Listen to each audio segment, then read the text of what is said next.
Colonel नैन, अगर ये हमले इतनी बुरी तरह से हो रहे हैं, विभिन्न शहरों पर हो रहे हैं, जिनका जिक्र अभी आपने किया था, तो फिर ऐसे में सर बातचीत की क्या जरूरत है?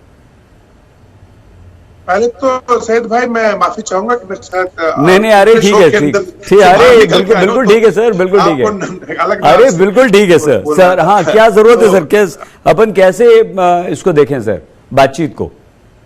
देखिए, मैं समझता हूं कि आज जो लेटेस्ट खबर है वो ये है कि चेकोस्लोवाकिया, चेक रिपब्लिक, स्लोवाकिया रिपब्लिक और पोलैंड, इन तीनों के, आई थिंक स्लोवाकिया के, पोलैंड के शायद डिप्टी प्राइम मिनिस्टर हैं, बाकियों के प्राइम मिनिस्टर आज कीव पहुंच रहे हैं ऑफिशियल विजिट के ऊपर, और उसी दौरान में आज चौथे दौर की वार्तालाप भी होने जा रही है। जैसे मैंने आपसे कहा कि जो फोर्थ वार्ता पीस टॉक हो रही है, चौथे वाली कल से आज दोबारा चालू होगा, उसमें कहीं दूर दूर तक पीस टॉक का कोई नामो निशान नहीं है। वहां सिर्फ एक ही बात हो रही है कि कैसे हम लोग, जो लोग फंसे हुए हैं सिविलियंस, इनको रशिया भी इस बात को मान रहा है और यूक्रेन भी इस बात को मान रहा है कि उनको ग्रीन कॉरिडोर देना है, तो उसके ऊपर शायद आगे बातचीत होगी।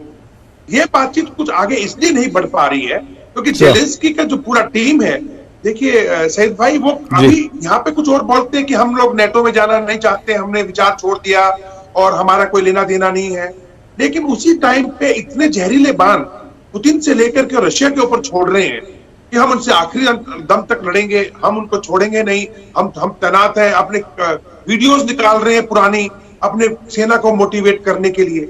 मेरे को ऐसा लगता है कि अभी जेलेंस्की और उसकी पूरी की पूरी कैबिनेट या टीम यूक्रेन को बचाने के बजाय पहले अपने आप को बचाने के लिए रास्ता ढूंढ जी, और इस अपने आप को बचाने के चक्कर में उन्होंने पूरी सेना को और पूरे अपने नागरिकों को इस युद्ध की आंधी में झोंक रखा। ये अच्छी तरह से जेलेंस्की भी जानते हैं कि अगर वो सरेंडर करते हैं और अगर ना भी सरेंडर करें और रशिया अगर उनको पकड़ लेता है, या फिर जो कि होना ही है कि पे काबिज होगा ही होगा, या तो ये भागेंगे या हाथ में आएंगे, किसी भी हालत में रशिया इनको वापस से यूक्रेन की गद्दी पे एज प्रेसिडेंट देखना नहीं पसंद करे, ना ही पुतिन चाहे। उन्होंने पहले से विचार कर रखा है कि यहाँ पे इनके जो यूक्रेन का जो एक कॉन्स्टिट्यूशन है उसमें बदलाव होना है। दूसरा, वहां पे एक ऐसा इंसान को बिठाना है जो नेटो का फेवर ना करता हो और रशिया के खिलाफ पॉलिसी पे विश्वास ना करता हो।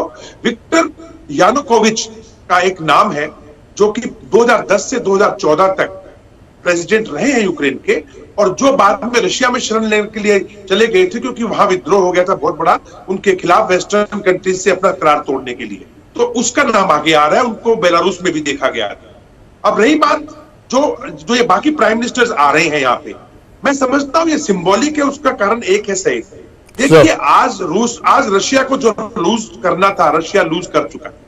इंटरनेशनल रेपुटेशन कि वो पीस को लव करता है या लड़ाई को फेवर करता है, वो बिल्कुल सामने आ चुकी है। जिस प्रकार की भी सैंक्शंस, चाहे वो स्विफ्ट की सैंक्शंस हो, चाहे वो आज भी 3.5 बिलियन की डिफेंस और बैंकिंग सिस्टम के ऊपर इनके और यूरोपियन कंट्रीज ने सैंक्शंस लगाई हैं। तो जितनी सैंक्शन 6000 के आसपास ये लगा सकते थे उन्होंने लगा दी है। बड़ी बड़ी कंपनियों को रशिया से हट चली गई है। तो जो रशिया का होना था इंप्रेशन पूरी दुनिया में, वो हो चुका।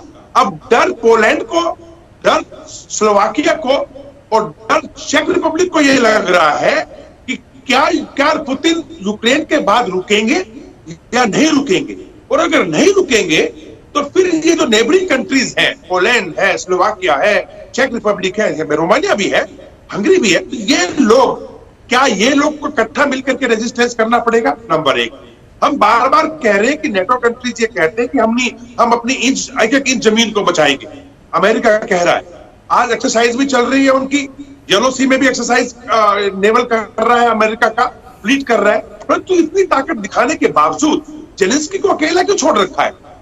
वो उसकी सेना और उसका देश तबाह क्यों हो रहा है? इसका मतलब इनको जेलेंस्की से कोई लेना देना नहीं। पुतिन का मेन दुश्मन है नेटो, और नेटो का मेन एम है पुतिन यानी रशिया। तो अब जो सिचुएशन बन रही है, ये लोग अब ये डर रहे हैं कि कहीं ऐसा ना हो कि पुतिन का जो पूरा ओवरऑल प्लान है वो यूक्रेन से ज्यादा आगे ना निकल जाए, क्योंकि पुतिन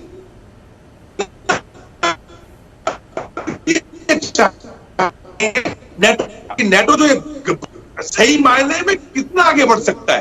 2008 में अगर आप याद हो शहीद भाई, तो इन्होंने जॉर्जिया में ये नेटो को भापने की कोशिश की रशिया ने। 2014 में क्रीमिया को लेकर के इन्होंने नेटो को ललकारा, देखा कि क्या करते हैं। और शायद क्योंकि अब मैं एक चीज बताने जा रहा हूं जो मेरा निजी सोच है, अगर बाल्टिक स्टेट को हम देखें सही, बाल्टिक स्टेट के अंदर जो एस्टोनिया कंट्री है उसका अंदर भी रशियन स्पीकिंग लैंग्वेज के लोग काफी बड़ी मात्रा में है, जैसे यूक्रेन में है। तो क्या अगला टारगेट वो तो नहीं।